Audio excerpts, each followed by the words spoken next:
लावखाथा बेवहाय जिखिनि मिटिं खालामनानै जिखिनि आङो बुजिनो मोन्दों लावखाथा बियो प्राइमारिया जाहैबाय गुदलिगाव प्राइमारिनि आन्दाराव गोलैयो।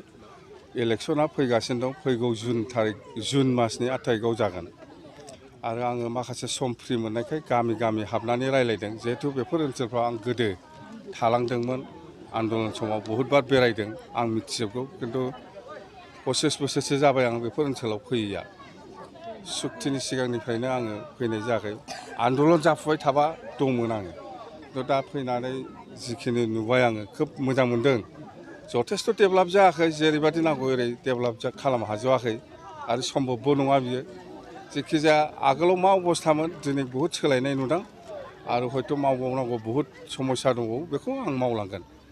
आरो जोबोद मोजां सेम्बलआ बिपिएफआनो देरहागोन बे कख्लाबारि समस्थियाव। बेथ' दिनै खोथा नङा। बिपिएफआ बानायनाय दालाङानो होन, लामायानो होन, फाखा लामा दालां बेफ्राव बै प्रमद बर'आ एबसु लं लिभ न बड'लेण्ड न रेस्ट लिरलाबायदों। बेफोरो बबेनिफ्राय मोन्दों फालाय? गावनो गामसा गाननानै बड'लेण्ड ट्रेन्सपर्टआव गाखोनानै हाग्रामा महिलारि मुर्दाबाद लिरो।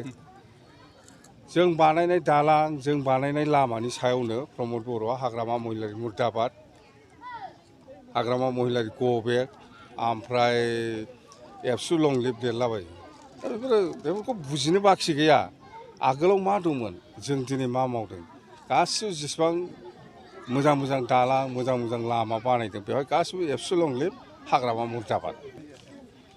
नङा, गुवाहाटियाव बर'फोरखौ होखारनायखौ नायैया गिदिर खोथा नङा। खिन्थु बेहाय दायथ'आ सरकारहा दंमोन। जिहेथु इउपिपिएलआ दिनै आसामाव सरकार सालायगासिनो दं। जों बादिया सरकाराव थायोमोनब्ला बेफोरखौ दांनो हायामोन।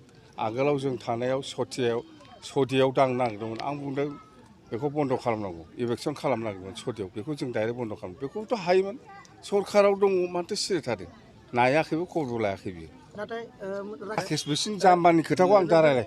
राजेश बेफोर जाम्बा बुरबकनि बे बुरबकनि खोथाखौ आं दा देरहागोन। बिराद मोजां 5000 भटआव देरहागोन। गबिन्द बसुमतारिया नोंथांनि सायाव मोनसे खोथा बुंदों। गबिन्दमोननि खोथाखौ आंजों दा रायलाय। बिसोर आंजों समाया। गबिन्दमोननि खोथाखौ दा रायलाय, आंजों समाया बिसोर।